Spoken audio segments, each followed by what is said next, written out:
ठीक है। Okay dear students, good evening. How are you? आप लोग कैसे हैं? तो चलते हैं हम लोग। अब सबसे पहले 5 क्वेश्चन से शुरू करेंगे। वैसे हम स्वतंत्रोत्तर भारत में चल रहे हैं, स्वतंत्रता के उपरांत भारत में। और मैंने आपको पिछले क्लास में बताया था कि स्वतंत्रता के उपरांत भारत में हमारे सामने सबसे बड़ी चुनौती है राष्ट्र निर्माण। हमने आज़ादी पाली, तो आज़ादी पाने का मतलब है आज़ादी की चाबी तो हमें मिल गई, अब ताला खोलना है। ताला खोलना है, इंडिया को एक नेशन बनना है। जैसे आप समझ सकते हैं कि अब तक इंडिया एक उपनिवेश था। अब उपनिवेश से आज़ादी की लड़ाई लड़की, आज़ादी की लड़ाई के मध्य ही इंडिया ने नेशनल बिल्डिंग के सारा पाराफर्नेलिया, सारा तौर तरीका अपनाया और एक राष्ट्र की भावना विकसित की। अब जब चाबी हमें मिल गई, भारत की आज़ादी मिल गई, तो अब इंडिया को राष्ट्र बनना है। तो पहली चुनौती तो हुआ विभाजन। विभाजन की विभीषिका मैंने बताई कि कितना बुरा प्रभाव पैदा किया भारत पर। अब उसके बाद हम राष्ट्र निर्माण के लिए क्या क्या कदम उठाएंगे, तो पहला कदम है कि 563 राज्य हमसे स्वतंत्र हुए बैठे हैं। और मतलब एक तरह से कहो तो 563 राज्य हैं जो हमारी परिधि में नहीं है।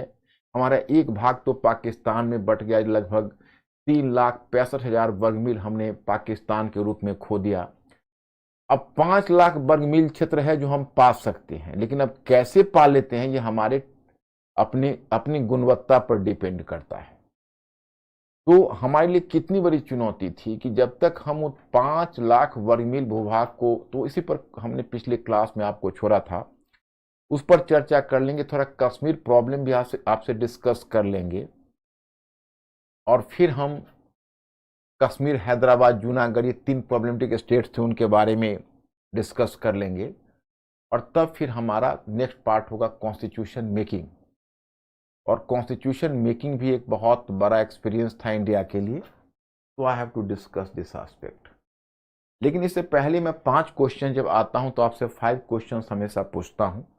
Even today you are suppose to answer the 5 questions.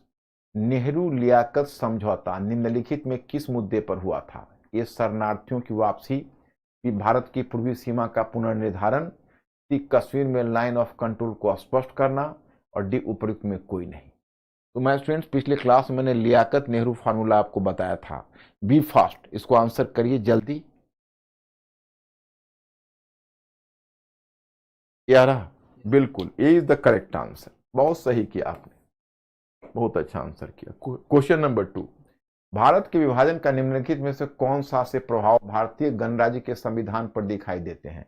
मतलब जो विभाजन, आप भारत का जो संविधान पर आप प्रभाव देखेंगे, उसमें भारत के विभाजन का कौन सा प्रभाव आपको भारतीय संविधान पर दिखाई देता है? पॉइंट 1, भारतीय नागरिकता में जस सिंग्विनस की अवधारणा। जस सिंग्विनस, जस सिंग्विनस का मतलब होता है रक्त संबंध पर आधारित।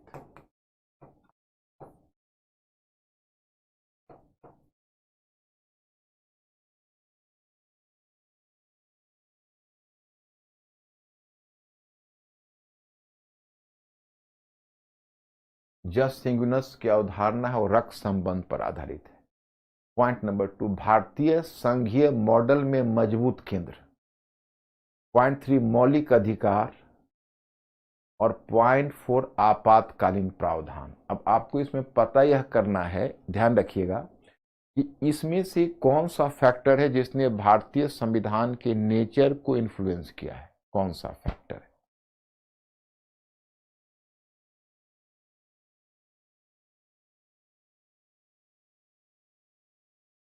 B fast my friends.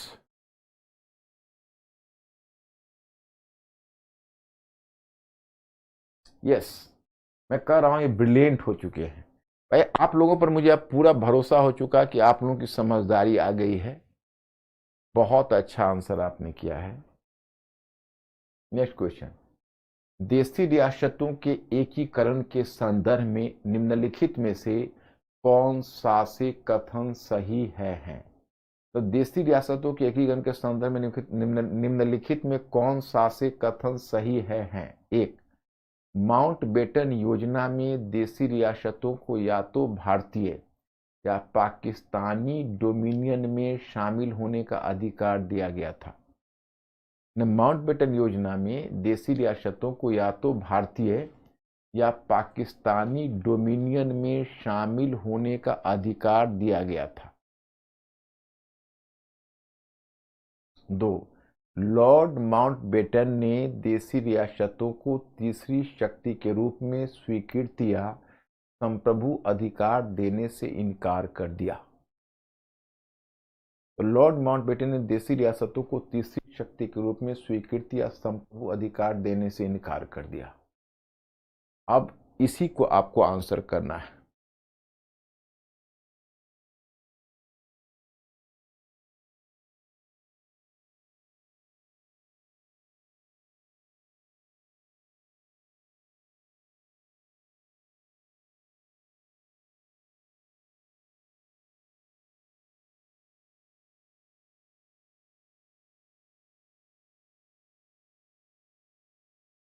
देखो माय स्टूडेंट्स, ये भी बात करेक्ट है। लॉर्ड माउंटबेटन ने देशी रियासतों को तीसरी शक्ति के रूप में स्वीकृति या संप्रभुता अधिकार देने से इनकार कर दिया। लॉर्ड माउंटबेटन ने कहा कि पूछा जब पत्रकार ने कि आप डोमिनियन स्टेटस देंगे, तो लॉर्ड माउंटबेटन ने मना कर दिया। माउंटबेटन योजना में देशी रियासतों को या तो भारतीय या पाकिस्तानी डोमिनियन में शामिल होने का अधिकार दिया गया था, ऐसा क्लियर कट अधिकार नहीं दिया गया था। मैंने शामिल होने का अधिकार था, हो सकता था, लेकिन वो कंपल्सरी ही नहीं था कि शामिल हो जाए। मैंने माउंटबेटन योजना में देशी रियासतों को या तो भारतीय या पाकिस्तानी डोमिनियन में शामिल होने का अधिकार, तो इसको केवल 2 कर दो, केवल 2 कर दो, ये करेक्ट आंसर होगा। थोड़ा टेढ़ा क्वेश्चन था, मैं मानता हूं। क्वेश्चन नंबर 4, निम्नलिखित कथनों पर विचार कीजिए। विलय पत्र या इंस्ट्रूमेंट ऑफ एक्सेशन एक कानूनी दस्तावेज था जो 3 विषय भारतीय संघ को हस्तांतरित करता था: रक्षा, विदेश मामले और संचार। 2. सरदार वल्लभ भाई पटेल और बीपी मेनन क्रमशः राज्य विभाग के राजनीतिक और प्रशासनिक प्रमुख थे। तो देख लेना चाहिए था। आशुतोष बड़ा उटपटांग क्वेश्चन नजदीक। I could have taken care myself। पता नहीं डिफिकल्ट क्वेश्चन स्टूडेंट्स कर पाए। विलय पत्र या विलय पत्र या इंस्ट्रूमेंट ऑफ एक्सेशन एक कानूनी दस्तावेज था जो 3 विषय भारतीय संघ को हस्तांतरित करता था: रक्षा, विदेश मामले और संचार। इंस्ट्रूमेंट ऑफ एक्सेशन है माय स्टूडेंट। दूसरा, सरदार वल्लभ भाई पटेल और बीपी मेनन क्रमशः राज्य विभाग के राजनीतिक और प्रशासनिक प्रमुख थे।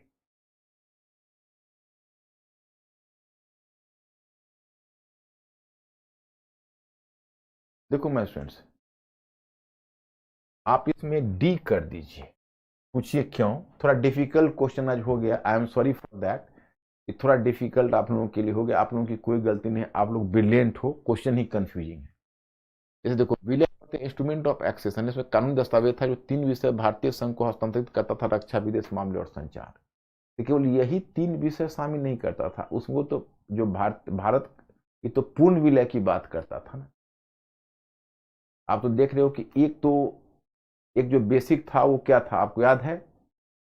मैंने आपको बताया था स्टैंड स्टील एग्रीमेंट। तो स्टैंड स्टील एग्रीमेंट कहता था कि भाई चलो 3 चीजें हैं, आप अमुक अमुक चीज दे दीजिए, तत्काल काम चल जाएगा। लेकिन जो इंस्ट्रूमेंट ऑफ एक्सेशन है उस पर अगर हस्ताक्षर हो गया तो इसका मतलब यह हुआ कि अब आपका विलय होगा, और विलय का हुआ इरिवोकेबल होगा, मतलब उसको आप अलग नहीं कर सकते। दूसरा है कि सरदार वल्लभ भाई पटेल बीपी मेनन क्रमशः राज्य विभाग के राजनीतिक और प्रशासनिक प्रमुख थे। ये गलत हो जाएगा। राज्य विभाग के राजनीतिक जो राजनीतिक प्रमुख थे वो तो जाहिर है कि वल्लभ भाई पटेल थे, और बीपी मेनन उनके सचिव थे। याद रखना है, बीपी मेनन उनके सचिव थे। बच्चों का कुछ आंसर वही आ रहा है कि दूसरा आ रहा है? डी आ रहा है ना? D is the answer. बिल्कुल करें। अब स्वतंत्रता के साथ भारत को विभाजन का भी सामना करना पड़ा। रीजनिंग, मुस्लिम लीग के दबाव में कांग्रेस को स्वीकार करना पड़ा कि हिंदू एवं मुसलमान दोनों 2 राष्ट्र हैं। मतलब स्वतंत्रता के साथ भारत को विभाजन का भी सामना करना पड़ा, एक पॉइंट है कारण। रीजनिंग, मुस्लिम लीग के दबाव में कांग्रेस को यह स्वीकार करना पड़ा कि हिंदू एवं मुसलमान दोनों 2 राष्ट्र हैं। अनुमान करिए my students, be fast. My students, उस दिन मैंने आप लोगों को बताया था, शायद आपने मिस कर दिया। कांग्रेस ने 2 राष्ट्र के सिद्धांत को कभी नहीं स्वीकार किया, ध्यान रहे। मैं फिर एक बार बता रहा हूं, जैसे भारत का विभाजन हुआ तो कांग्रेस ने, जैसे मुस्लिम लीग तो 2 राष्ट्र के सिद्धांत के आधार पर ही आगे बढ़ा था, आपको जान लीजिए। कांग्रेस ने स्पष्ट शब्दों में कहा कि हम ऐसा नहीं मानते कि हिंदू और मुसलमान दोनों 2 राष्ट्र हैं। हम इसलिए इस विभाजन को स्वीकार कर रहे हैं क्योंकि हम यह मानकर चल रहे हैं अब दोनों को साथ थोड़ा सा मतलब लॉ एंड ऑर्डर की समस्या आ गई है और भारत में हिंसा का माहौल हो गया है, इसलिए मजबूरी में हमें ये विभाजन को स्वीकार करना पड़ रहा है। But we are not going to accept that कि the Hindu and Muslims are the 2 nations, मतलब हिंदू और मुसलमान दोनों 2 राष्ट्र हैं, उसको कांग्रेस स्वीकार नहीं करती। तो आपका आंसर हो जाएगा सी। आ रहा है, कांग्रेस ने कभी 2 राष्ट्र के सिद्धांत को स्वीकार नहीं किया, ध्यान रखिए। चलिए कोई नहीं, आज 1-2 क्वेश्चन थोड़ा कंफ्यूजिंग था आपके लिए, मैं मानता हूं, लेकिन आप लोगों की विद्वता पर मुझे कोई डाउट नहीं है, आप लोग बहुत अच्छा प्रिपरेशन हो गया है। तो मैं आपको देशी रियासतों के विलय में एक बात बता रहा था। तो पिछले क्लास में हम जहां थे वहीं से आगे बढ़ेंगे। विलय में बाधाएं मैंने बताई, फिर देशी रियासतों का फिर मैंने डील किया था, आपको याद होगा। अब देखो हम आते हैं, तो इस तरह से मैंने आपको बताया कि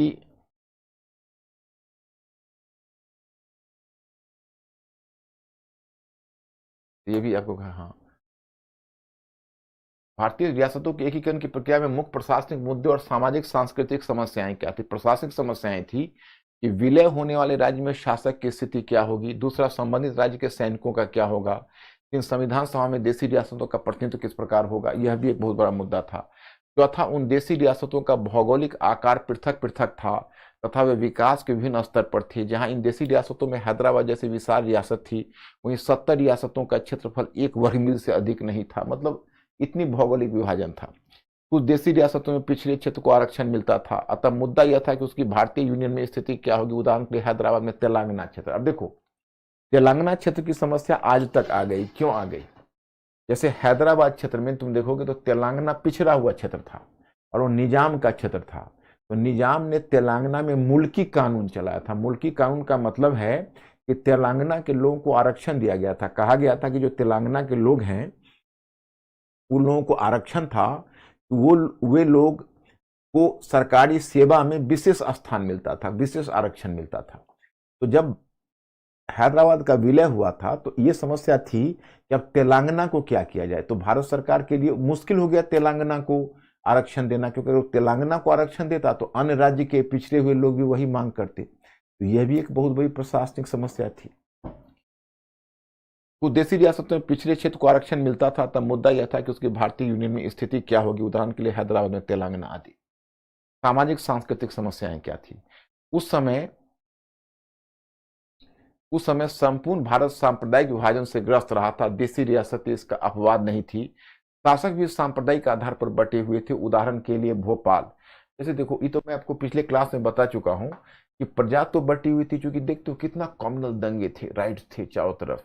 तो बहुत सारे क्षेत्र में हिंदू मुसलमानों के बीच, और जो स्टेट्स थे जिनका विलय होना था उसमें किसी किसी में मुस्लिम जनसंख्या ज्यादा थी, अधिकांश में हिंदू जनसंख्या ज्यादा थी और मुस्लिम अल्पसंख्यक थे। तो उनको कैसे एकोमोडेट किया जाए, ये एक बहुत बड़ी सामाजिक सांस्कृतिक समस्याएं आ रही थी। और मैंने आपको बताया था कि स्वयं शासक वर्ग जो चैम्बर्स ऑफ प्रिंसेस था वो भी विभाजित था।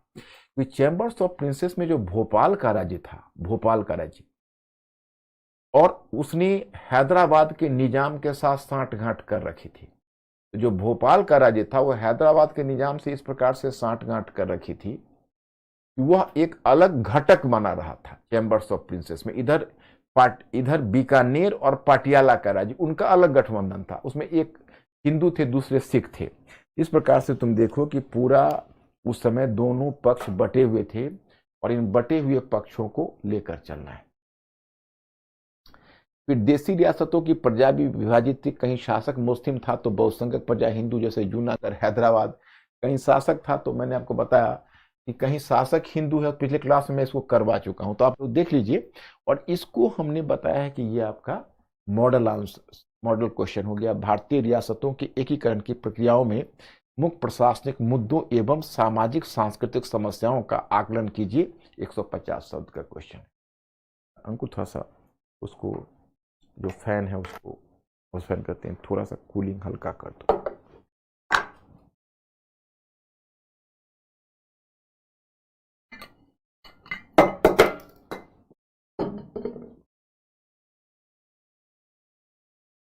कम करना है, ज्यादा हो गया, गर्मी लग रही।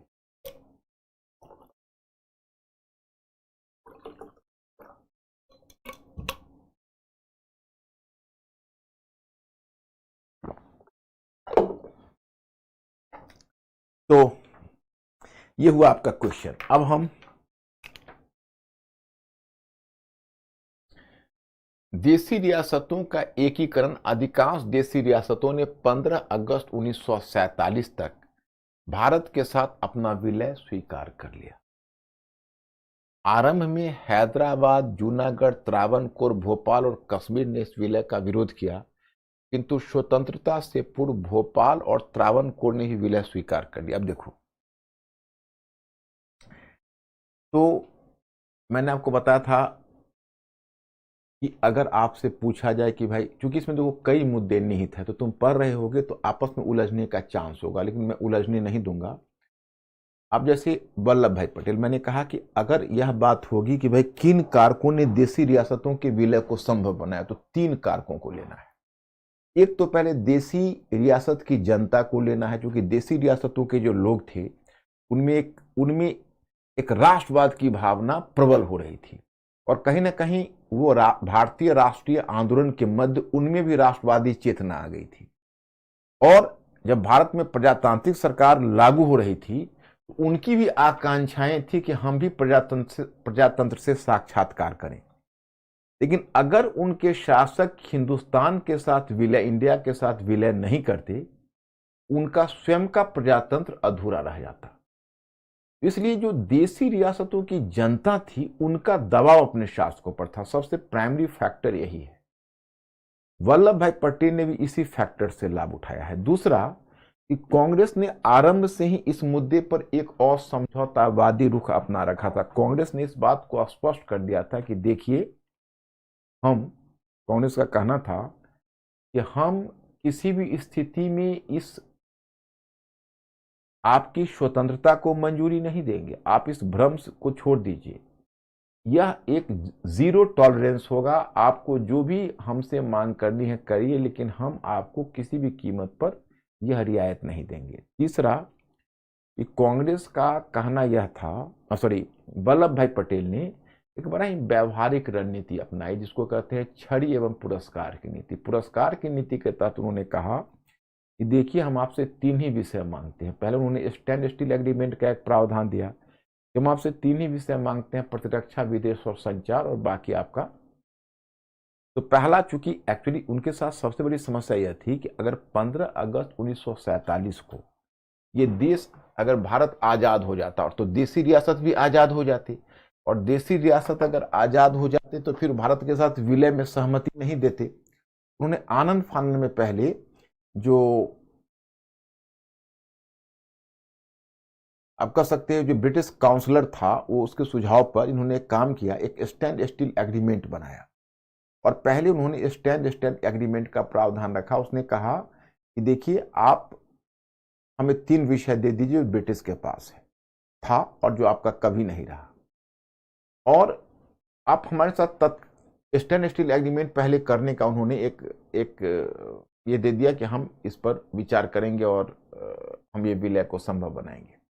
तो पहला प्रावधान उन्होंने स्टैंड स्टील एग्रीमेंट को दिया, और फिर दूसरा प्रावधान उन्होंने दे दिया instrument of accession. Instrument of accession में प्रावधान यह था कि आपको हमारे साथ विलय पर हस्ताक्षर करना है और वह इरिवोकेबल होगा। तो इस तरह से उन्होंने 2 चरणों में अपना काम पूरा किया। पहले व्यवहारिक बुद्धि अपनाई, और फिर शासकों को यह भी आश्वासन दिया कि देखिए, आपकी निजी संपत्ति आपकी रहेगी। और मैंने आपको पिछले क्लास में बताया था कि थोड़ा मजाकिया मूड में थे। इन्होंने यह भी कह दिया कि आपकी बीवियां आपको मुबारक होगी, इस पर मेरा कोई बस नहीं होगा और मेरा कोई क्लेम नहीं होगा। तो दिस इज द पॉइंट है। तो इस तरह से आप देखते हो कि उन्होंने इस तरह की बात कही है। जो दूसरा प्रावधान उन्होंने लाया, जो सेकेंड वन प्रोविजन, वो सेकेंड वन प्रोविजन है, वह है छड़ी की नीति। यानी पुरस्कार की नीति तो हो गई, लेकिन पुरस्कार की नीति के साथ उन्होंने छड़ी की नीति भी लागू की। उन्होंने कहा कि अगर आप लोग इस विलय पर हस्ताक्षर 15 अगस्त 1947 से पहले नहीं कर लेते तो आपकी जनता आपके विरुद्ध, आपकी प्रजा आपके विरुद्ध खड़ी हो जाएगी, मतलब विद्रोह करेगी, और तब हमारी भी दृष्टि आपके प्रति कठोर हो जाएगा, हम अपनी शर्तों पर आपसे विलय करवाएंगे। तो देखो, पहले तो 5 स्टेट रुके थे, कश्मीर, हैदराबाद, जूनागढ़, भोपाल और त्रावणकोर। त्रावणकोर का जो दीवान था उसने भी कहीं ना कहीं ब्रिटिश के साथ साठगांठ कर रखी थी। ब्रिटिश जो राजनीतिक विभाग है उसको ब्रिटिश काउंसलर उसको ब्रिटिश राजनीतिक विभाग उसको भड़का रहा था। और आपको जानकर आश्चर्य होगा कि दीवान जो त्रावणकोर का दीवान था, क्योंकि त्रावणकोर में मोनाजाइट का उत्पादन होता था, मोनाजाइट से यूरेनियम निकलता था। तो चूंकि त्रावणकोर में मोनाजाइट का उत्पादन होता था, तो इसलिए इन्होंने एक प्रावधान कर रखा था कि भाई अगर त्रावणकोर स्वतंत्र हो गया तो कम से कम हमें यूरेनियम का सप्लाई होता रहेगा। तो कहीं ना कहीं उनके मन में इच्छा थी। तो दीवान को काफी भड़काया गया था, लेकिन दीवान पर एक हमला हो गया, वो इंजर्ड हो गया, इंजर्ड होकर हॉस्पिटल गया, और जो हॉस्पिटल बेड पर था तभी उसे एक तरह से एपिफेनी हुआ, और उसने वहीं पर उसको एक अंतरात्मा की आवाज कुछ लगी, और उसने वहीं से यह आदेश पारित किया कि भाई भारत के साथ त्रावणकोर का विलय हो जाए। तो त्रावणकोर का विलय भी भारत के साथ हो गया, भोपाल भी मान गया, तो भोपाल भी इसके साथ मिल गया। तो अब इन सभी का विलय हो गया, तो अब रुक गए 3, कश्मीर, हैदराबाद और जूनागढ़। अब तीनों की अपनी अलग अलग कहानी है, जो कहानी मैं आपको बताता हूं। देखिए, यह कश्मीर का मानचित्र। तो घटना कुछ इस तरह की हुई कि कश्मीर में जो राजा हरि सिंह थे, वो राजा हरि सिंह आप जानते हो खानदानी राजा थे, डोगरा सरदार थे, गुलाब सिंह के वंशज थे। लेकिन वहां पर जो कश्मीर की जो आर्थिक सामाजिक जो स्थिति थी, वो एक विभाजन से ग्रस्त थी।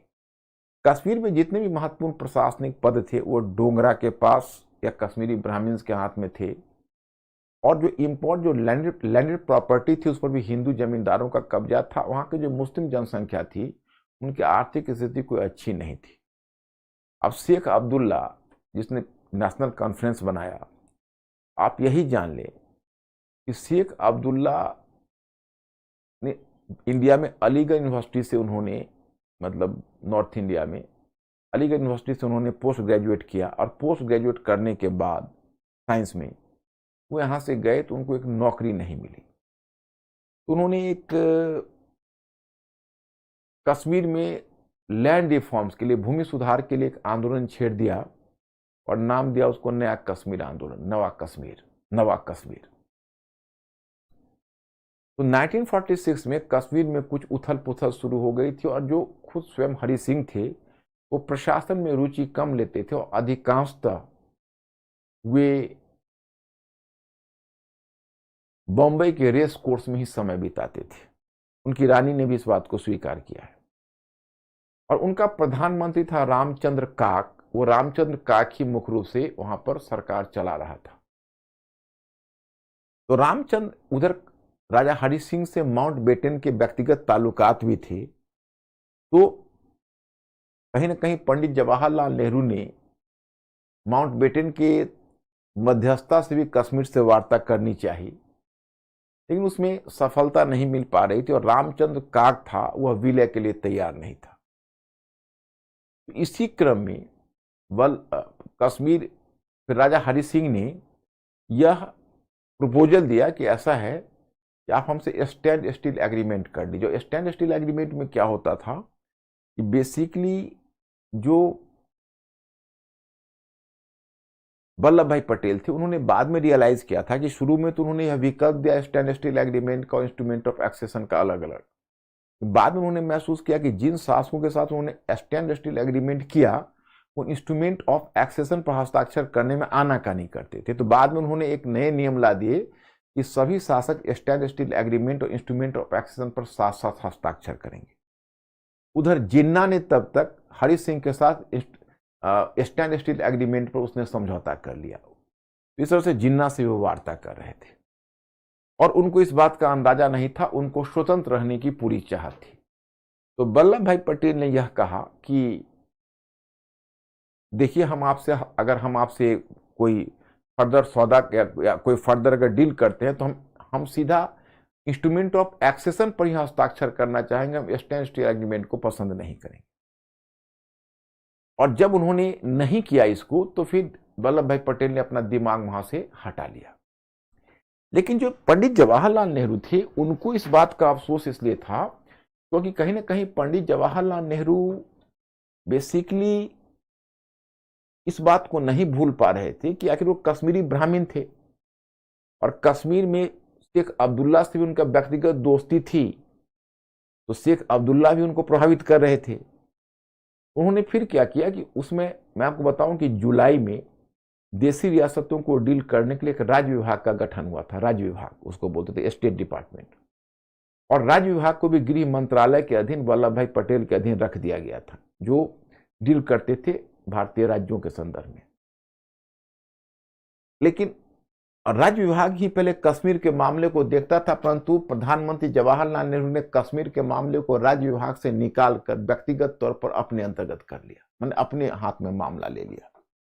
और फिर वो शेख अब्दुल्ला के से थ्रू वार्ता करने लगा। और शेख अब्दुल्ला ने उस समय कश्मीर का एक पॉपुलर पार्टी चला रहे थे, वो पॉपुलर पार्टी का नाम था नेशनल कॉन्फ्रेंस। तो नेशनल कॉन्फ्रेंस का पाकिस्तान का पॉपुलर मैंडेट था, माने पॉपुलर मत था, वो नेशनल कॉन्फ्रेंस के साथ था। और नेहरू का भी व्यक्तिगत ताल्लुकात शेख अब्दुल्ला से थे और शेख अब्दुल्ला चाहते थे कि भारत के साथ विलय हो। इसकी वजह क्या थी कि शेख अब्दुल्ला को लगता था वो कश्मीर को एक डेमोक्रेटिक स्टेट बनाना चाहते थे। उनका मानना था कि पाकिस्तान कभी एक डेमोक्रेटिक कंट्री हो नहीं सकता क्योंकि वहां पर जो लैंडलॉर्ड क्लास है उसका वर्चस्व है और मुस्लिम लीग का जो रुख उनको दिख रहा था वो डेमोक्रेसी की तरफ जाता नहीं दिख रहा था। इसलिए उनको लगा कि कश्मीर का भविष्य इंडिया के साथ ही बेहतर है। तो नेहरू के साथ वार्ता कर रहे थे और इंटरेस्टेड भी थे, लेकिन हाँ थोड़ा बार्गेनिंग के मूड में जरूर थे। यही सब बातें चल रही थी। और इधर तब तक शेख अब्दुल्ला ने वहां नया कश्मीर मूवमेंट छेड़ दिया था। कश्मीर में जब उन्होंने नया कश्मीर आंदोलन छेड़ा तो वहां पर उथल पुथल राजनीतिक आंदोलन शुरू हो गया। राजनीतिक आंदोलन शुरू हो गया तो राजा हरि सिंह ने उसके दमन के लिए सेना और पुलिस का उपयोग करना शुरू कर दिया, तो थोड़ी बहुत वायलेंस होने लगा वहां। अब इसी का फायदा उठाकर, जैसे अभी जो तुम पीओके देखते हो, तब तो एक ही कश्मीर था जिसका बॉर्डर आप देखोगे अफगानिस्तान से मिलता था। इधर जो अफगानिस्तान और इधर देखते हो पेशावर है, Peshawar north west frontier province. तो नॉर्थ वेस्ट फ्रंटियर प्रोविंस का जो रीजन है यहीं पर एक मुस्लिम जनसंख्या रहती है। कुछ अफगान मुजाहिदीन भी थे इसमें, इन्होंने ट्राइबल थे, कबायली लोग थे, जनजातीय लोग थे। उन्होंने 22 अक्टूबर को कश्मीर पर अचानक से हमला कर दिया। हालांकि कहने के लिए तो कबायली लोग थे, लेकिन उसमें थी पाकिस्तान की आर्मी भी शामिल थी। यह घटना हुई 22 अक्टूबर 1947 को। और जब उन्होंने आक्रमण किया तो एक तरह से समझो तो शेख अब्दुल्ला अब वहां पर जब अचानक से वो आक्रमण हुआ तो उस आक्रमण में उन्होंने बहुत तोड़ फोड़ हंगामा मचाना शुरू कर दिया। और हरि सिंह की सेना इतनी ऑर्गेनाइज नहीं थी और वहां पाकिस्तान की आर्मी भी शामिल थी और पाकिस्तान की शाह पर यह काम हुआ था कि जबरन कश्मीर पर कब्जा करने की पाकिस्तान की साजिश थी। और जब इसी समय माउंटबेटन ने बीपी मेनन, जो वहां के जो राज्य विभाग के सचिव थे और वो गृह मंत्रालय के भी सचिव थे, तो वीपी मेनन को माउंटबेटन ने कश्मीर का जायजा लेने के लिए भेजा। और जब बीपी मेनन उस समय कश्मीर में थे तो राजा हरि सिंह को जब उन्होंने देखा तो राजा हरि सिंह बहुत पैनिकी में लगे, बहुत मतलब डरे हुए से, घबराए हुए से। और बीपी मेनन को उन्होंने कहा कि आप हमें अभी अविलंब हिंदुस्तान से सहायता दिलवाइए, माने इंडिया से वार्ता करिए, इंडियन गवर्नमेंट हम आर्मी भेजे हमारी सहायता के लिए। तो बीपी मेनन ने उनको ये सजेशन दिया कि देखिए ऐसा है कि हम क्या कर सकते हैं आपके लिए, तो हमको दिल्ली लौटने के बाद ही आपको बता सकते हैं। फिलहाल आपकी सुरक्षा के लिए बेहतर यह होगी कि यह होगा कि आप यहां से अपने कश्मीर पैलेस को खाली करके जम्मू पैलेस में चले जाइए, जम्मू पैलेस में आप ज्यादा सुरक्षित रहेंगे। तो अपने परिवार के साथ वो जम्मू पैलेस में चले आए, लेकिन उन्होंने बार बार इंडियन गवर्नमेंट के सामने गिड़गिड़ाना शुरू किया, मैंने एक तरह से रिक्वेस्ट करना शुरू किया कि आप सेना भेजिए। तो वल्लभ भाई पटेल ने कहा कि देखिए हम कोई अंतर्राष्ट्रीय संगठन तो है नहीं कि अगर हम आपकी मदद करना चाहेंगे तो हम किस हैसियत से मदद करेंगे, अभी हमारे और आपका संबंध क्या है। आप इंस्ट्रूमेंट ऑफ एक्सेशन पर हस्ताक्षर करिए, फिर देखिए हम क्या करते हैं। तो अंत में इनको लगा कि अब हमें पाकिस्तान जीत लेगा, तब इन्होंने 26 अक्टूबर 1947 को इंस्ट्रूमेंट ऑफ एक्सेशन पर साइन कर दिया।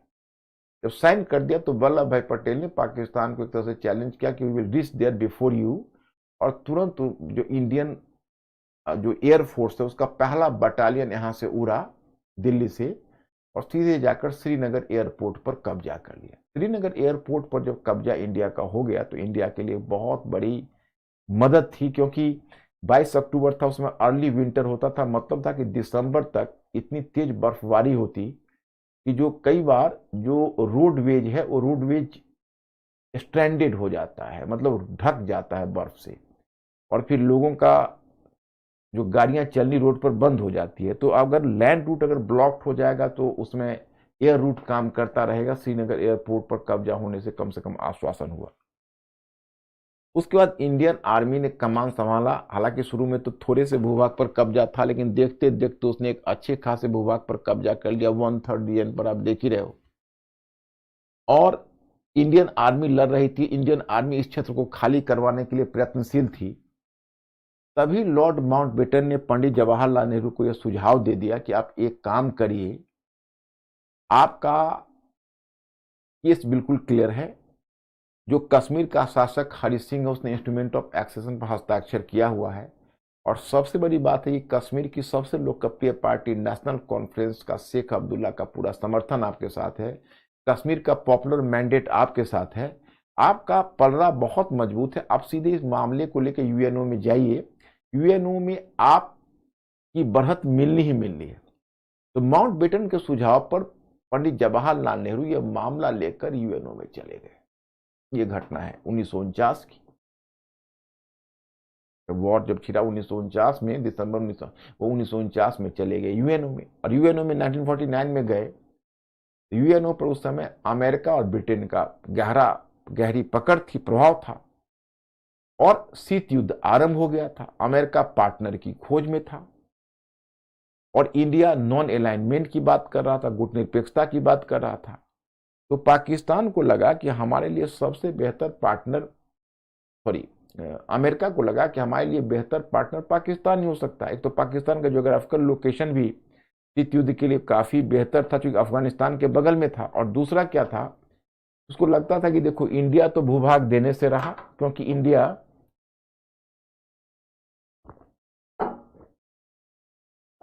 कहीं ना कहीं जो इंडिया है वो नॉन अलाइनमेंट की बात कर रहा है, गुटनिरपेक्षता की बात कर रहा है, तो गुटनिरपेक्ष रहेगा, तो हम तो इंडिया के साथ उलझ जाएंगे। इसलिए बेहतर है कि हमको पाकिस्तान को ही अपना मित्र बनाना है।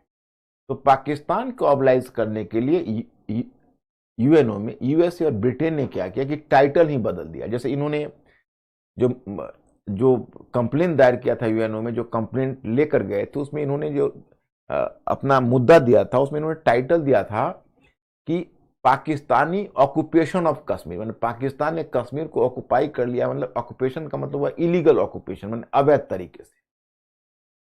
और यूएनओ ने टाइटल चेंज करके कर दिया अमेरिका ब्रिटेन के प्रभाव में कि इंडिया पाकिस्तान डिस्प्यूट इन कश्मीर। अब पंडित जवाहरलाल नेहरू को लगता था कि भाई डिस्प्यूट क्या है, ये तो बिल्कुल ही टाइटल क्लियर है। राजा हरि सिंह ने हस्ताक्षर किया हुआ है, नेशनल कॉन्फ्रेंस हमारे साथ है, और नेशनल कॉन्फ्रेंस में शेख अब्दुल्ला खड़े रहे, और शेख अब्दुल्ला खड़े रहे, वो उसके लिए तैयार थे। यूएनओ में भी उन्होंने अपनी बात रखी, लेकिन उसने इंडिया पाकिस्तान डिस्प्यूट करके नाम दे दिया। और उसके बाद 1951 में जो फाइनल वर्डिक्ट उसका है, उसमें सीज फायर घोषित कर दिया। अब सीज फायर घोषित करने का मतलब है कि यहीं पर हमारा स्टैंड स्टिल हो गया, अब यहां से हम बढ़ नहीं सके। इसीलिए आप देखोगे कि कई बार पंडित जवाहरलाल नेहरू की कश्मीर पॉलिसी की आलोचना इस आधार पर की जाती है कि मिसकैलकुलेशन हुआ। हालांकि बिपिन चंद्र थोड़ा उनको डिफेंड करते हैं, कहते हैं कि देखिए जिस मोड़ पर बात पहुंच गई थी, अगर नेहरू नहीं जाते तो जिन्ना जाता, लेकिन जिन्ना भी जाने के लिए तैयार था, लेकिन तब जिन्ना जब जाता तब जाता, कहीं यहां पर नेहरू से मिसकैलकुलेशन हुआ। अब देखिए ये यहां पर रुक गया, लेकिन देखो दो शर्तें थी जिन शर्तों का पाकिस्तान को पालन करना था। एक तो हाँ, 1951 में जो वर्डिक्ट लाया गया उसमें देखो 1949 में ही सीज फायर करा दिया गया। सीज फायर तो 1949 में ही करा दिया गया, जब कंप्लेन आया था उसी समय। तो सीज फायर का मतलब हुआ कि अब 1949 में सीज फायर हो गया, तो इससे आगे नहीं बढ़ सकता था, और यही हो गया, आपको लाइन ऑफ कंट्रोल बना दिया गया। फिर 1951 में फाइनल वर्डिक्ट आया, उसमें यह तय हुआ कि कश्मीर में जनमत संग्रह से निर्णय हो, प्लेबिसाइट होगा। यह भी एक तरह से गलत निर्णय था और इंडिया के विपक्ष में था, क्योंकि इंडिया का केस क्लियर था। सीधा था कि पाकिस्तान को कहा जाता कि आप हट जाइए, लेकिन नहीं, कहा गया कि वहां जनमत संग्रह होगा। जनमत संग्रह के लिए दो शर्तें निर्धारित कर दी गई। एक शर्त यह थी, जो पहली शर्त रखी गई कि पाकिस्तान अपनी आर्मी इस एलओसी से पीछे हटाएगा जनमत संग्रह से पहले, और दूसरा कि कश्मीर का जो श्रीनगर एडमिनिस्ट्रेशन है उसी के तत्वाधान में पूरे क्षेत्र में, मतलब यूएनओ के निरीक्षण में और श्रीनगर एडमिनिस्ट्रेशन के अंतर्गत ये जनमत संग्रह हो। पाकिस्तान ने अपने सोल्जर्स लाइन ऑफ कंट्रोल से पीछे नहीं हटाए, क्योंकि पाकिस्तान को तो डर था कहीं ऐसा ना हो कि लाइन ऑफ कंट्रोल से हम सोल्जर्स हटाएं तो इंडिया कहीं इस पूरे पर कब्जा कर ले। इस डर से उसने लाइन ऑफ कंट्रोल से सोल्जर्स नहीं हटाए, तो इंडिया ने जनमत संग्रह नहीं कराए। तब तक भारत में दो आम चुनाव हुए, और आम चुनाव के बाद जब इंडियन गवर्नमेंट पर दबाव पड़ा कि भाई जनमत संग्रह कराइए, तो इंडियन गवर्नमेंट, एक तो हालांकि पाकिस्तान ने एलओसी से आर्मी नहीं हटाए थे, दूसरा इंडियन गवर्नमेंट ने तर्क दिया कि देखिए दो आम चुनाव हुए और दोनों चुनाव में कश्मीर की के लोगों ने उसमें उत्साह से हिस्सा लिया है, क्या यह जनमत संग्रह के बराबर नहीं है? तो तुरंत यूएनओ के इस बात को एंटागोनाइज किया गया, कहा गया कि नहीं नहीं, ये जनमत संग्रह नहीं है, ये जनमत संग्रह के बराबर नहीं है, आपको जनमत संग्रह कराना ही पड़ेगा। यह तय हुआ कि ठीक है, तो हम जनमत संग्रह कराएंगे। तो इंडिया यही करके टालता रहा। अब इंडिया की बड़ी बुरी स्थिति थी, भाई जनमत संग्रह कराने का मतलब है कि तब तक इतना पाकिस्तान ने वहां पर कॉमनलाइज कर दिया था वातावरण को, और शेख अब्दुल्ला की नीयत भी तब तक बहुत कुछ हद तक चेंज हो गई थी। मैं एक बात वैसे बताऊं कि मैं थोड़ा शेख अब्दुल्ला की भी चर्चा यहाँ करना चाहूंगा कि देखिए, हम फिर जनमत संग्रह पर लौटते हैं। आप लोग कंफ्यूज मत होना चाहिए, कश्मीर की कहानी आप लोग को सुनने की व्यग्रता होगी तो मैं दोनों पक्ष को रख देता हूं। जैसे नेहरू ने जिस समय कश्मीर में इंस्ट्रूमेंट ऑफ एक्सेशन पर हस्ताक्षर किया था, उसी समय हरि सिंह पर यह दबाव डाला था कि देखिए ऐसा है कि आप, मतलब जो सदर, जैसे आप तो मतलब राजा हुए, शासक हुए, और आपके अंतर्गत सदर ए रियासत जो प्रधानमंत्री का पद है वो शेख अब्दुल्ला को दीजिए। तो 26 अक्टूबर को इंस्ट्रूमेंट ऑफ एक्सेशन पर हस्ताक्षर हुआ, और उसमें 30 अक्टूबर को 4 दिनों के बाद कश्मीर में एक सरकार गठित हो गई। सदर ए रियासत के पद पर शेख अब्दुल्ला गए, और जो राजा हरि सिंह थे वो राजा हरि सिंह किंग रहे, राजा रहे। लेकिन वास्तविक शक्ति आ गई प्रजातांत्रिक सरकार, वो प्रजातांत्रिक सरकार गठित हुई और राजा की शक्ति वहां सीमित हो गई, नाम मात्र के रहे। फिर उन्होंने 1 साल के बाद अपना पद हरि सिंह ने अपने बेटे कर्ण सिंह को दे दिया, सरकार चल रही। उधर कश्मीर का संविधान बनना शुरू हुआ।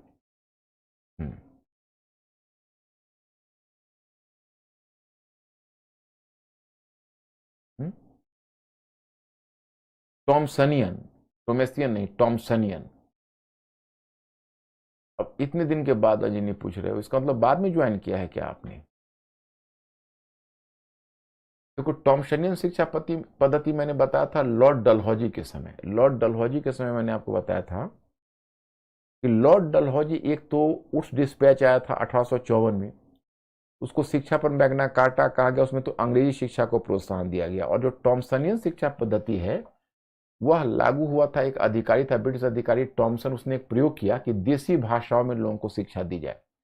तो पंजाब, बंगाल और उत्तर पश्चिम प्रांत, मतलब वर्तमान उत्तर प्रदेश जिसको कहते हैं, उसमें संयुक्त प्रांत कहा जाता था बाद में। तो इन क्षेत्रों में पंजाब, बंगाल और उत्तर पश्चिम प्रांत में यह टॉमसनियन शिक्षा पद्धति को लागू किया गया और कहा गया कि देसी भाषा में लोगों को शिक्षा दी जाएगी। तो इसी को कहते हैं टॉमसनियन शिक्षा पद्धति। जन्म संग्रह नहीं जानते हो, पॉलिटी पढ़ रहे हो अभी, प्लेबिसाइट उसको कहते हैं। उसमें वो प्रजातंत्र का एक हथियार माना जाता है, उसको प्रत्यक्ष प्रजातंत्र का एक उपकरण माना जाता है जन्म संग्रह को। उसमें जन्म संग्रह में है कि किसी मुद्दे पर जो वहाँ के लोग हैं उनकी सहमति ली जाती है और उनसे पूछा जाता है, प्रश्न किया जाता है और उसमें उनका वोट लिया जाता है। हमारे डायरेक्ट डेमोक्रेसी का एक टूल्स है। जैसे आप देखोगे इनडायरेक्ट डेमोक्रेसी में प्रतिनिधि के थ्रू आप भेजते हो, उसमें सीधे डायरेक्ट जनता से अनुमोदन लिया जाता है, उसको जन्म संग्रह। सीज फायर का मतलब होता है युद्ध बंदी लागू होना। कौन पूछ रहे हैं देसी रियासत?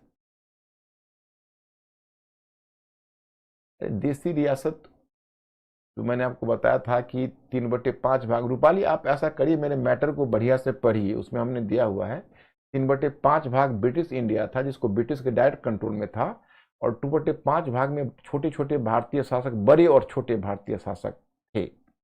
तो जो स्वतंत्र भारतीय शासकों के द्वारा जो क्षेत्र प्रशासित था उसी को देसी रियासत बोलते थे। तो मैं आपको बता रहा था कि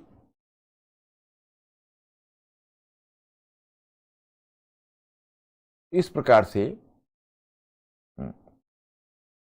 अब प्रधानमंत्री के पद पर एक तरह से शेख अब्दुल्ला थे। तब पाकिस्तान का संविधान बनना, सॉरी, कश्मीर का संविधान बनना शुरू हो गया, संविधान का निर्माण होने लगा।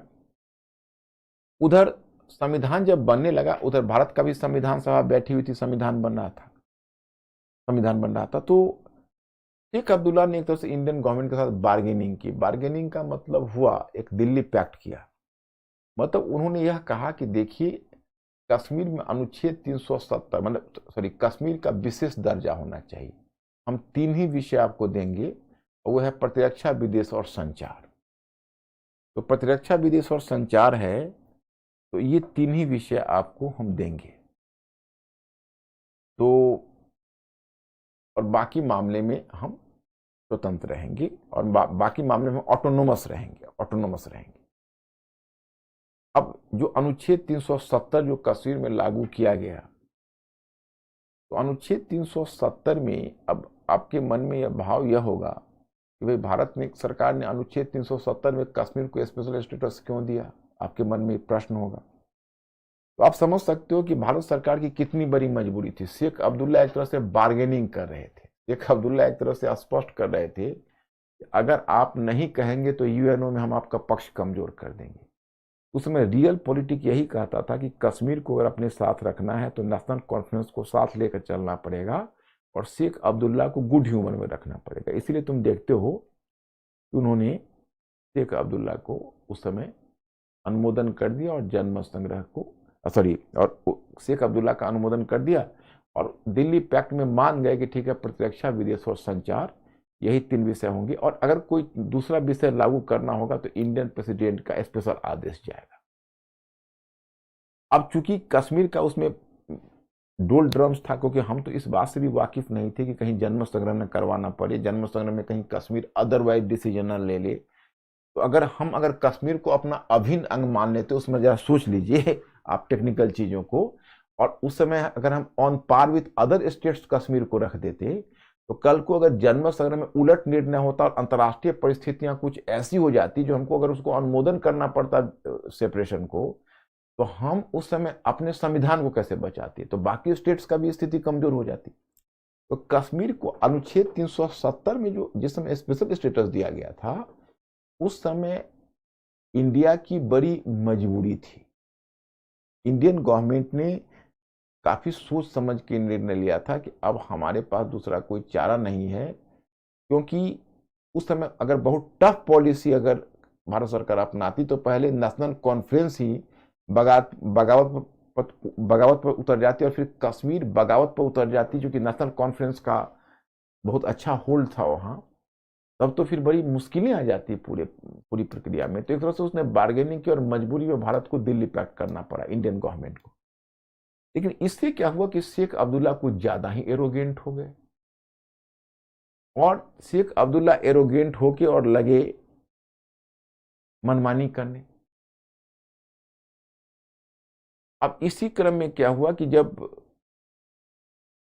पंडित जवाहरलाल नेहरू ने, हालांकि लैंड रिफॉर्म्स उन्होंने शुरू किया, जैसे हिंदू जमींदारों का लैंड छीनना, तो इस पर तो दिल्ली की सहमति हुई, क्योंकि नेहरू भी कहीं ना कहीं समाजवादी टेम्परामेंट के थे, तो शेख अब्दुल्ला के इस कदम को उन्होंने गलत नहीं बताया। लेकिन शेख अब्दुल्ला से वार्ता करने मौलाना अबुल कलाम आजाद को दिल्ली से भेजा, और जब मौलाना आजाद वहां गए तो शेख अब्दुल्ला उनसे मिले तक नहीं, इतने घमंडी हो चुके थे। तो नेहरू को भी बहुत बुरा लगा और धीरे धीरे नेहरू उनसे खींचने लगे। तो तब तक क्या हुआ कि तब तक एक पार्टी जनसंघ का गठन कर लिया था श्यामा प्रसाद मुखर्जी ने, और उधर कश्मीर में एक और हिंदूवादी संगठन, सॉरी उधर जम्मू में एक अन्य हिंदूवादी संगठन का गठन हुआ था, जिसको पंजाब पार्टी बोलते थे। तो उधर जो हिंदूवादी संगठन पंजाब पार्टी थी, वो भी कहीं ना कहीं जनसंघ के संपर्क में थी, और उधर जनसंघ का कहना था कि अनुच्छेद 370 गलत है, कश्मीर का संविधान अलग हो, उसका विधान अलग हो, उसका निशान अलग हो, झंडा भी अलग रखने का राइट है, तो यह तो बहुत गलत है। उसने नारा देना शुरू किया कि एक देश में दो विधान, दो संविधान, दो निशान नहीं चलेगा, नहीं चलेगा। उसी में शेख अब्दुल्ला ने कहा, उसी में श्यामा प्रसाद मुखर्जी ने निर्णय लिया कि हम कश्मीर की यात्रा करेंगे और कश्मीर के अनुच्छेद 370 का विरोध करते हुए वहां हम यात्रा करेंगे। ये 53 घटना है। तो उन्होंने कहा कि हम यात्रा करेंगे और हम वहां पर प्रोटेस्ट करेंगे। मई महीने की बात है 53 में, तो हम प्रोटेस्ट करेंगे। तो उन्होंने यह निर्णय लिया कि हम कश्मीर में जाकर कश्मीर के संविधान का विरोध करेंगे। तो वही जो श्यामा प्रसाद मुखर्जी जब चले, तो शेख अब्दुल्ला ने उनको चैलेंज किया कि हम आपको कश्मीर में नहीं घुसने देंगे, गिरफ्तार कर लेंगे। श्यामा प्रसाद मुखर्जी ने कहा कि मैं जनसंघ के कार्यकर्ताओं के साथ कश्मीर की तरफ चले, रुख किया। उन्होंने कहा कि हम तो चलेंगे, आपको जो करना है आप करिए। तो वास्तव में कश्मीर में घुसने के साथ ही उनको गिरफ्तार करके जेल में डाल दिया शेख अब्दुल्ला ने। वो जेल में ही थे तो कुछ साधारण कोई बीमारी हुई, उसी के ट्रीटमेंट के लिए हॉस्पिटल में गए, तो वहीं पर उनको मैसिव हार्ट अटैक हुआ। उस हार्ट अटैक के बाद वहीं उनका डेथ हो गया। तो डेथ हो गया तो शेख अब्दुल्ला ही पहले घबराए। उन्हें कश्मीरी स्वर्ण में उनकी लाश को लपेटकर स्पेशल प्लेन से उनको बंगाल भेजा, और बंगाल में 2 लाख लोगों ने उनके अंतिम शव यात्रा में शरीक हुए, जो उनकी लोकप्रियता को बताती है। तो मैं आपको बता दूं, मैं स्टूडेंट, जनसंघ के संस्थापक जो श्यामा प्रसाद मुखर्जी हैं, और यही जनसंघ बीजेपी पार्टी की पेरेंट पार्टी थी। यह बात आपको समझ में आ जाएगी कि बीजेपी पार्टी ने आरंभ से ही धारा 370 को हटाना अपने चुनावी घोषणा पत्र में शामिल कर रखा था, जैसे यूनिफॉर्म सिविल कोड इसने शामिल कर रखा है। तो अगर आप देखते हो कि जब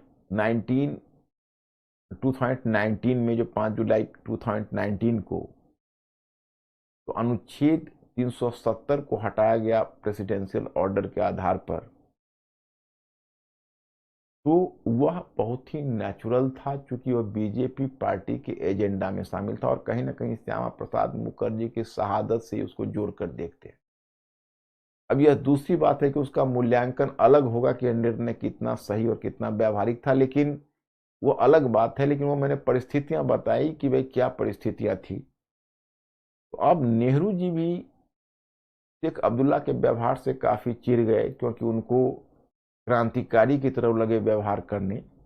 1953 में नेहरू जी ने उनकी सरकार को अपदस्थ कर दिया, मैंने उनको अपदस्थ कर दिया, और शेख गुलाम बख्शी को उन्होंने एक नया सदर रियासत, मतलब उनका जो पद था, मतलब प्रधानमंत्री का पद उनको मिला।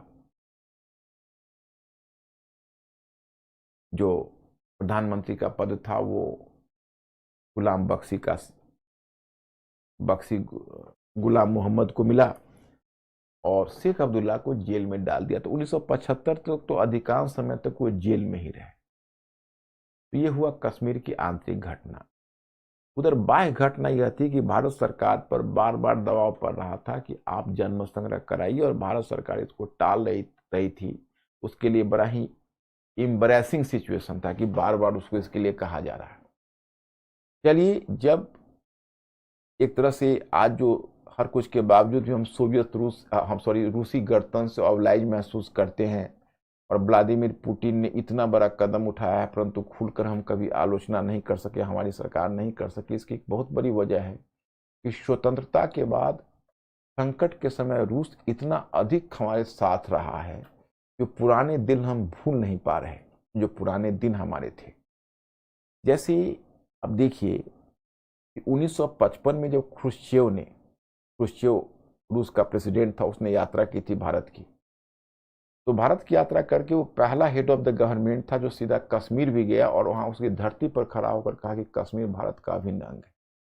इतना साथ देने वाला वर्ल्ड में हमारे साथ कोई नहीं था। 1956 के बाद सोवियत रूस का वीटो हमें मिला। वीटो का मतलब है कि वहाँ यूएनओ में एक वीटो की शक्ति रूसी गणतंत्र को भी आज भी है, उसमें सोवियत रूस था, यूनिफाइड था, तो सोवियत रूस कहा जाता था। तो सोवियत रूस को जो वीटो की शक्ति थी, तो जब भी अब कश्मीर के मुद्दे पर जब यूएनओ का दबाव पड़ता जनमत संग्रह कराइए, तो सोवियत रूस उसको वीटो कर देता, तो हमारी जान बच जाती। जब 1965 में जो वॉर हुआ लाल बहादुर शास्त्री के समय, जब पाकिस्तान के साथ, उस वॉर में पाकिस्तान को तुम स्पष्ट नहीं हरा पाए, लेकिन हां, पाकिस्तान को चारों खाने चित जरूर गिराए, और पाकिस्तान के आकाश पर, लाहौर के आकाश पर इंडियन एयरफोर्स का कब्जा कुछ समय के लिए हुआ।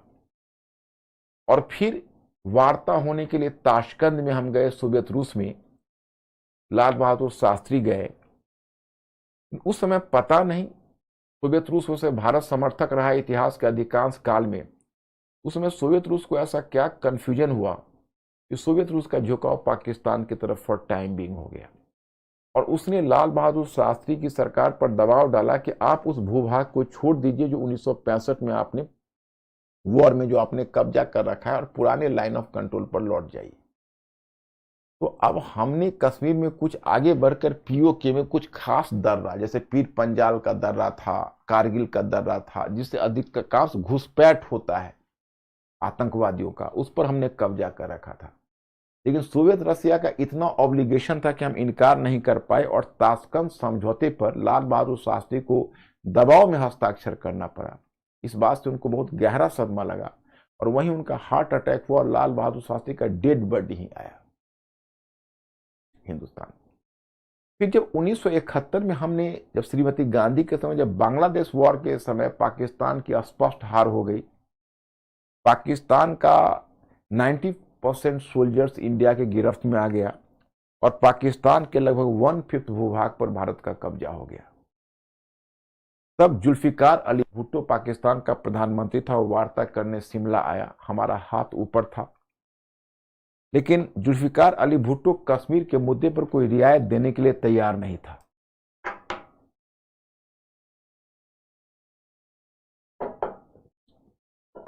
हालांकि श्रीमती गांधी के कुछ आलोचक कहते हैं कि Shrimati Gandhi won the war but lost the piece.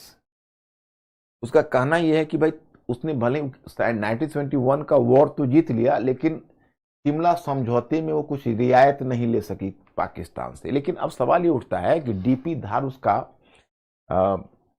विदेश सचिव था, तो डीपी धार ने श्रीमती गांधी को समझाया, कहा कि देखिए, आप जो फर्स्ट वर्ल्ड वॉर के बाद जो पेरिस शांति सम्मेलन हुआ था, उस पेरिस शांति सम्मेलन में जो वार्साई की संधि थी, उससे सबक लीजिए। वार्साई की संधि में जबरन दबाया गया था किसे?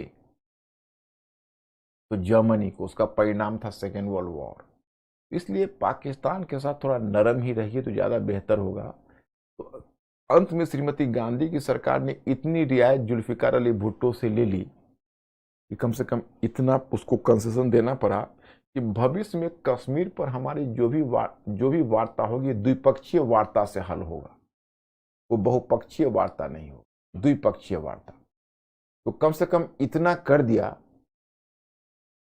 कि कश्मीर में भविष्य में जो भी वार्ता होगी that will be bilateral agreement. उसको आप तीसरे पक्ष की कोई भूमिका नहीं होगी, यूएनओ की कोई भूमिका नहीं होगी। अब परिणाम हुआ कि इंडिया शेर बन गया। अब अगर कोई तीसरा यूएनओ दबाव देता तो भारत उसको शिमला एग्रीमेंट दिखाता, कहता कि देखिए, हमारे और पाकिस्तान के बीच ऑलरेडी समझौता हो चुका है, आपका कोई रोल नहीं है, अब आप साइड लाइन हो जाइए। कुछ समय तक पहले अमेरिका या पश्चिमी देश, शीत युद्ध का समय था, सोवियत रूस था, 1990 तक, चाहे 1991 तक, जब तक सोवियत रूस रहा, तब तक वे किनारे रहे। मतलब तब तक वो दबाव देते रहे और कहीं ना कहीं भारत को इस बात के लिए मनवाते रहे कि भाई आप लाख समझौता हुआ परंतु आपको जन्म संग्रह कराना चाहिए। हाँ, मतलब एक तरह से उन्होंने शिमला एग्रीमेंट को भी अपोज किया। लेकिन जब 1991 में आर्थिक उदारीकरण भारत में हुआ और भारत दुनिया की एक बड़ी इकोनॉमी बनी, तो बाकी देशों को भी निवेश के लिए भारत चाहिए। फिर कोल्ड वॉर समाप्त हुआ तो भारत अमेरिका के निकट आया, तो धीरे धीरे पश्चिमी देशों ने भी अपनी वाड़ी बदल डाली। उन्होंने भी कहना शुरू कर दिया कि भाई जब इन शिमला एग्रीमेंट है तो जो भी वार्ता होगी द्विपक्षीय ही होगी। अब बीच बीच में कोई देश उसमें कुछ बोल देता है तो इंडिया भड़क जाता है। जैसे एक बार डोनाल्ड ट्रंप ने इंडिया को प्रपोजल दिया, अमेरिकन प्रेसिडेंट, सिरफिरा प्रेसिडेंट, अगर आप और पाकिस्तान चाहे तो हम कश्मीर के मुद्दे पर आप दोनों के बीच मध्यस्थता कर सकते हैं। तो इंडिया ने उसे काफी फटकार बताई कि खबरदार, आप चर्चा मत करिए, आपका यहाँ कोई रोल नहीं है। तो मतलब यह है कि इस तरह से कभी कभार कोई ऐसे इस तरह के सिरफिरे स्टेटमेंट दे देते हैं। जैसे एक बार एक बार तुर्की के एर्दोआन ने कुछ स्टेटमेंट दे दिया, तो इस तरह से। लेकिन नॉर्मली जो मोस्ट ऑफ द कंट्रीज है वो मानते हैं कि भाई अब ये इंडिया और पाकिस्तान के बीच बायलैटरल एग्रीमेंट्स हैं। तो हम नहीं मानते कि श्रीमती गांधी ने कोई इस तरह का राजनीतिक या कूटनीतिक भूल की थी, बल्कि वो कम से कम एक हमारे लिए बहुत बड़ा फेस सेविंग डिवाइस हुआ। इधर कश्मीर में तो कोई बदलाव लाना मुश्किल हुआ। इधर अनुच्छेद 370 हटा है इस क्षेत्र पर। अभी तो आप देख रहे हैं कि इधर लद्दाख में भी संघर्ष शुरू हो गया और ये एरिया तो अक्साई चीन का है। एंड यहाँ पर चाइना ने कब्जा कर रखा है वॉर के बाद, 62 के वॉर के बाद। और कुछ जो पीओके में कुछ पीओके का कश्मीर का कुछ भाग है वो चाइना को दे दिया पाकिस्तान ने। और इधर ये जो लाइन आप देख रहे हो, ये बेसिकली यहाँ पर जो सी पैक है, जो सी पैक चाइना और पाकिस्तान के बीच जो BRI प्रोग्राम का जो सी पैक हिस्सा है, वो भी पीओके से होकर गुजर रहा है। इसलिए इंडिया ने एक तरह से जो चाइना का BRI जो उसका प्रोजेक्ट है उसको इंडिया ने विरोध भी किया है। यही है कश्मीर की स्थिति। मुझे लगता है कि कम से कम उसकी कहानी थोड़ी बहुत आप लोग समझ पाए होंगे। वैसे तो बहुत ही कॉम्प्लिकेटेड कहानी है, इसके लिए एक क्लास भी कम पूरा पड़ेगा, इतनी बड़ी कहानी है। तो ये हुआ कश्मीर का। तो चलिए, कश्मीर का जो सिचुएशन आपने देखा। दूसरा था जूनागढ़। तो जूनागढ़ का नवाब था महाब ठक्कन रसूल जी। अब जूनागढ़ का लोकेशन देखेंगे तो गुजरात में, अब वो एक तरह से भारत ज्योग्राफिकली भारत का फेवरेट था। कश्मीर में तो खैर चलिए, जो शासक हिंदू था और बहुसंख्यक प्रजा मुस्लिम थी। जूनागढ़ में शासक मुस्लिम था, बहुसंख्यक प्रजा हिंदू थी। और जूनागढ़ का नवाब पाकिस्तान की तरफ झुकाव रखता था, वो पाकिस्तान के साथ विलय करना चाहता था, लेकिन वहां के जनता ने आंदोलन छेड़ दिया। हालांकि वहां पर बीपी मेनन गए थे और वार्ता करने के लिए, तो इतना एरोगेंट था कि नवाब उनसे मिला भी नहीं। लेकिन इंडियन गवर्नमेंट, शाह नवाज भुट्टो जो उसका प्रधानमंत्री था, जो जुल्फिकार अली भुट्टो का पिता था, शाहनवाज भुट्टो, तो वही शाहनवाज भुट्टो उसका प्रधानमंत्री था, तो वही वार्ता कर रहा था उसकी ओर से। फिर जब जन आंदोलन शुरू हुआ तो वो देश छोड़कर भाग गया। तो जब वो देश छोड़कर भाग गया तो शाहनवाज भुट्टो ने, जो प्रधानमंत्री था, उसने जन्म संग्रह करवा दिया। तो मार्च 1948 में जूनागढ़ का विलय भारत के साथ हुआ। अब जूनागढ़ के साथ बच जाता है हैदराबाद। तो हैदराबाद की कहानी थोड़ी अलग हो गई। हैदराबाद पर आप देखेंगे तो हैदराबाद, अगर एक तरह से आप देखेंगे जनसंख्या के आधार पर, तो हैदराबाद भूभाग के आधार पर तो कश्मीर था, लेकिन जनसंख्या के आधार पर हैदराबाद ही सबसे बड़ा राज्य था। हैदराबाद का जो नवाब था उस्मान अली, अपने व्यक्तिगत जीवन में बहुत ही कंजूस व्यक्ति था। उसके बारे में कहा जाता था कि वो अपने पैसे से अपना पायजामा सिलवाना ही पसंद नहीं करता था। और इंडिया ने जब उसके सामने इंस्ट्रूमेंट ऑफ एक्सेशन का प्रपोजल रखा तो उसने कहा कि पहले हम स्टैंड स्टील एग्रीमेंट करेंगे। तो इंडिया ने 1947 में इसके साथ स्टैंड स्टील एग्रीमेंट कर लिया। और इंडिया ने हैदराबाद को कहा कि आप ऐसा करिए कि धीरे धीरे आप प्रजातांत्रिकरण करिए अपनी सरकार का। तो उसने इंडिया को वादा किया कि हम अपनी सरकार को प्रजातांत्रिकरण करेंगे और रिप्रेजेंटेटिव बनाएंगे। आप सरकार को बहुत हद तक हम एक प्रतिनिधित्वात्मक सरकार बनाएंगे, मतलब जनता को हम पावर में भागीदारी देंगे और हम इंडिया से भी वार्ता करेंगे और विलय पर हम विचार करेंगे। लेकिन उसने तब तक पाकिस्तान में जिन्ना उसको भड़का रहा था और उसके मन में स्वतंत्र रहने की योजना थी। तो वल्लभ भाई पटेल ने कहा कि देखिए, हमारा बाएं हाथ और दाएं हाथ तो कट गए। बाएं हाथ का मतलब ये पाकिस्तान इधर और पूर्वी पाकिस्तान उधर, पूर्वी बंगाल में आप देख ही रहे, और असम के एक पार्ट में। तो उन्होंने कहा कि मेरे दाएं हाथ और बाएं हाथ तो कट गए, लेकिन हमारा पीठ में कैंसर हो जाए ये हम बर्दाश्त नहीं कर। हैदराबाद के बारे में। और तब तक उधर हैदराबाद का नवाब जो उस्मान अली है, उसने क्या किया, उधर इंडियन गवर्नमेंट को आश्वासन दे रहा था कि हम धीरे धीरे प्रतिनिधित्वात्मक सरकार या रिप्रेजेंटेटिव गवर्नमेंट को फॉर्म करवाएंगे। उधर उसने एक मुस्लिम, गुप्त मुस्लिम संगठन बना लिया, यानी सेना उसको, और उसमें रजकार सैनिक कहे जाते थे, कट्टर मुस्लिम सैनिक थे, उसको उसने एक्टिवेट कर दिया। और जो मुस्लिम सैनिक थे वो किसानों को दबाना शुरू किया। तो किसानों ने आंदोलन आरंभ कर दिया। अब किसानों की सहायता में एक तरफ से कांग्रेस कार्यकर्ता भी आंदोलन पर उतर पड़े, उधर से कम्युनिस्ट भी एक्टिव हो गए तेलंगाना क्षेत्र में। तो कम्युनिस्ट एक्टिव हो गए, कम्युनिस्ट और कांग्रेस। और उधर नवाब ने उग्र दमन शुरू कर दिया, कुछ भी सुनवाई करने के लिए तैयार नहीं था। उसका जो रजकार सैनिक थे, वो रजकार सैनिक लोगों का बहुत ही क्रूरता से दमन कर रहे थे। अब यही स्थिति थी। इसी स्थिति में वल्लभ भाई पटेल उस समय हॉस्पिटल बेड पर थे, सिक बेड पर थे। उनका पहला हार्ट अटैक हुआ था, तो वही हॉस्पिटल बेड पर थे। वहीं से उन्होंने घोषणा की, 13 सितंबर 1948 की बात है, कि पुलिस एक्शन लिया जाए। आर्मी नहीं गई। पुलिस एक्शन का मतलब है कि बीएसएफ, बॉर्डर सिक्योरिटी फोर्स, और सीआरपीएफ के जवान यही भेजे गए थे। तो पुलिस एक्शन में जिस समय के.एन. चौधरी के नेतृत्व में पुलिस एक्शन हुआ, और इंडियन कर सकते हो कि border security force, paramilitary forces जब घुसे हैदराबाद में, तो हैदराबाद का जो नवाब था बिना लड़े हुए सरेंडर कर गया। 13 सितंबर की बात है और हैदराबाद का विलय हो गया। हालांकि फिर भी नवाब के साथ इंडियन गवर्नमेंट ने अच्छा व्यवहार किया। उसे 50 लाख रुपए प्री पर्स के रूप में, जैसे उसको जो रियायत दी जाती थी राजाओं को, मैं आपको बताना चाहूंगा इंडियन गवर्नमेंट ने उनको क्या क्या मतलब भरोसे दिलाए थे कि हम आपको क्या क्या देंगे। एक कहा था कि हम आपको जो आपके व्यक्तिगत खजाने हैं, ट्रेजरी है, और आपके जो व्यक्तिगत जो भी प्रॉपर्टी है वो आपकी रहेगी, आपका पैलेस और हर कुछ। दूसरा, कि आपको भरण पोषण के लिए इंस्ट्रूमेंट ऑफ एक्सेशन पर हस्ताक्षर के बाद भरण पोषण के लिए एक खास अमाउंट खर्च मिलेगा, उसको प्रीपर्स बोलते थे। इसमें राज्य के आकार के अनुसार किसी को 5 लाख, किसी को 7 लाख वार्षिक एनुअल। इसको इंदिरा गांधी ने 1969 में हटाया था प्रीपर्स को, और हैदराबाद को 50 लाख प्रीपर्स दिया गया उनके खर्च के लिए। इस प्रकार से हैदराबाद का एमिकेबली सेटलमेंट हो गया।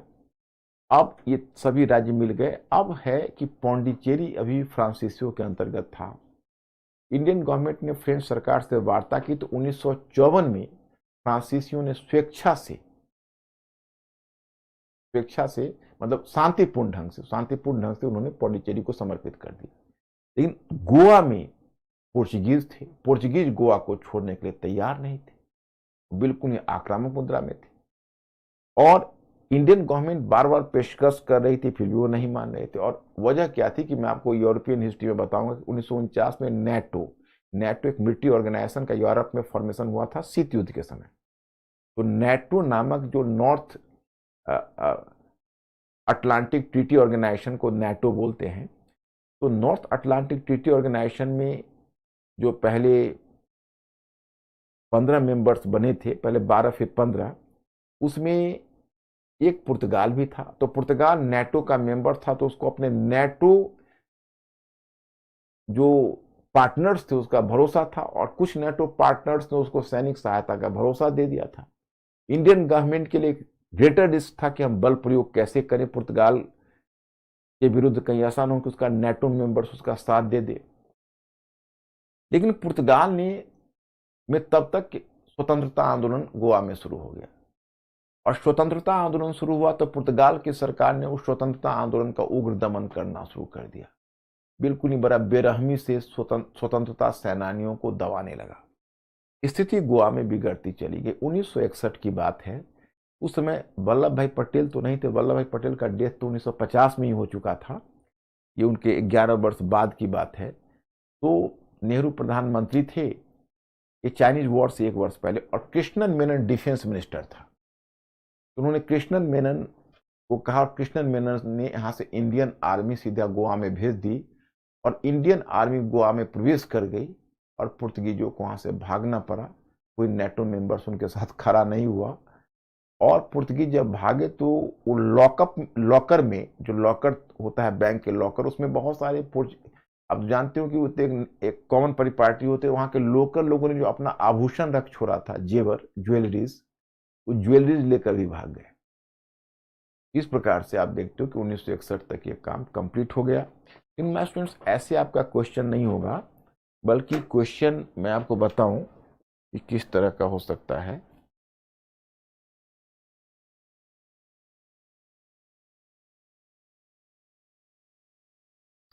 देखो, ये पहलू को आप याद रखना, क्योंकि आपको वल्लभ भाई पटेल की उपलब्धियों पर हमने विशेष आपको इंफॉर्मेशन दिया हुआ है।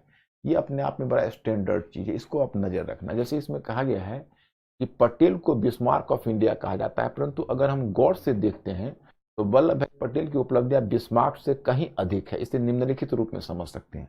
अब मैं स्टूडेंट, आप लोग बिस्मार्क के बारे में जानने के लिए व्यग्र हो गए, थोड़ी सी प्रतीक्षा करो। अब मॉडर्न हिस्ट्री समाप्त होने ही वाली है, और आप लोगों के ही पूर्व अनुमोदन से हम वर्ल्ड हिस्ट्री शुरू करने वाले हैं। तो वर्ल्ड हिस्ट्री में आपको दुनिया को समझने का भरपूर मौका मिलेगा, और उसमें आप ओटो वन बिस्मार्क, जो जर्मन चांसलर था, उसकी भी आपको बेहतर समझ विकसित होगी। तो वल्लभ भाई पटेल की उपलब्धियां बिस्मार्क से कहीं अधिक है, इसे निम्नलिखित रूप में समझ सकते हैं। एक, बिस्मार्क यूरोप में सबसे मजबूत एवं संगठित सेना का प्रतिनिधित्व कर रहा था, जबकि भारत की सेना असंगठित और विभाजित थी। ये जर्मन चांसलर था, और बिस्मार्क ने जर्मनी के एकीकरण में, मैं आपको बताऊंगा, महत्वपूर्ण भूमिका निभाई थी। तो क्योंकि इसलिए बिस्मार्क का नाम आया, क्योंकि वल्लभ भाई पटेल को भारत का बिस्मार्क कहा जाता है। तो वही मैंने वल्लभ भाई पटेल की तारीफ में लिखा है कि वल्लभ भाई पटेल का काम बिस्मार्क से ज्यादा कठिन था, क्योंकि बिस्मार्क के पास तो यूरोप की सबसे मजबूत सेना थी, लेकिन वल्लभ भाई पटेल की तो सेना भी विभाजित थी। और दूसरा है कि बिस्मार्क को यह कार्य पूरा करने में लगभग 15 वर्ष लगे, परंतु वल्लभ भाई पटेल ने इसे लगभग 15 महीनों में पूरा किया। बिस्मार्क को 15 वर्ष लगे, इन्होंने 15 महीने में पूरा किया। सबसे बढ़कर भारत की यह क्रांति एक रक्तहीन क्रांति के रूप में सिद्ध हुई। यह कार्य अहिंसक रूप में पूरा किया गया। सोवियत रूस के राष्ट्रपति ख्रुश्चेव ने भी, जैसे देखिए, अगर भारत के बजाय कोई दूसरा देश होता, अब सोचिए चाइना होता या कोई और कंट्री, तो वहां पर कितनी हिंसा होती इसे पूरा करने में। आपको पता चलता कि 25 शासकों को उम्र कैद मिला, 20 शासकों को 10-10 वर्ष की कठोर सजा हुई, 12 शासकों को मृत्यु दंड दे दिया गया। अगर दूसरे देश होते तो इस तरह की बात होती विलय में, जैसे चाइना ने किया नॉर्दर्न अलायंस में, जैसे अपने जो वो नॉर्दर्न एक्सपीडिशन किया, उत्तर में जो चाइना का क्षेत्र था उस पर कब्जा किया चाइना ने उसको, क्योंकि वहां पर सामंत स्वतंत्र हो गए थे। उसमें वार लॉर्ड्स के विरुद्ध जो उसने अभियान किया था चाइना में, ये मैं आपको बता रहा हूं, ये लगभग घटना है 1900 मतलब 20वीं सदी का आरंभिक दशक में 1920-22 की बात बता रहा हूं। वार लॉर्ड्स को जो हराए थे चाइनीज लोग, उसमें इतनी हिंसा हुई थी, इतना वायलेंस हुआ था, लेकिन हमारे यहाँ एक बूंद रक्त नहीं बहा और इतना 565 स्टेट्स मिला दिए गए। 563 563। अब आप ही बताइए कि जब 1956 में ख्रुश्चेव, मतलब 1956 में जब ख्रुश्चेव जब आया था 1955 में, जो रूसी राष्ट्रपति था, उसने कहा कि आप भारतीय लोग, देखो मैंने पंक्ति दिया है कि आश्चर्य प्रकट करते हुए कहा था कि आप भारतीय वास्तव में अनोखे हो हैं। आपने भारतीय शासकों को समाप्त किए बिना भारतीय रियासतों को समाप्त कर दिया। मतलब आपने इतनी भारतीय रियासतों को, इंडियन स्टेट्स को समाप्त कर दिया और इंडियन रूलर्स को समाप्त नहीं किया, वो जीवित हैं। ये अपने आप में बहुत बड़ी बात है। तो ये एक आपको कर लेना है। देखो, राष्ट्र निर्माण में तो एक प्रजातांत्रिक संविधान के माध्यम से एक औपनिवेशिक समाज को आधुनिक राष्ट्र के रूप में संगठित करना, तो अब तो वही टॉपिक मेरा शुरू होगा। लेकिन आज मैं स्टूडेंट्स अब कुछ लंबा हो गया और आप तो जानते ही हो कि अभी हमारा क्लास का ड्यूरेशन थोड़ा कम ही चल रहा, तो आज तो मैं यहीं रुक रहा हूँ। अब कल मैं इसको पूरा करूँगा, संविधान पर काम करूँगा। और संविधान में आप लोग पढ़ लीजिएगा, देखिए टॉपिक इसको आप लोग पढ़ के आ जाइएगा, तो मुझे समझाना आप लोगों के लिए सरल होगा। मैं कोशिश करता हूं कि जो लिखवाने का काम है वो आपका पीपीटी कर दे और कहीं भी आप कमजोर ना पड़ो। संविधान के लक्षण, ये सब इंपॉर्टेंट चीजें हमने डाल दी हैं।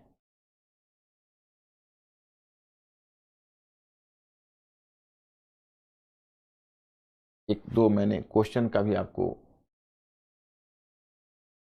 देखिए मॉडल आंसर भी दे दिया है, इसको भी पढ़ लेना आप लोग। और तब सांस्कृतिक विविधता वाले चीजों को हम लोग करेंगे संविधान को करने के बाद।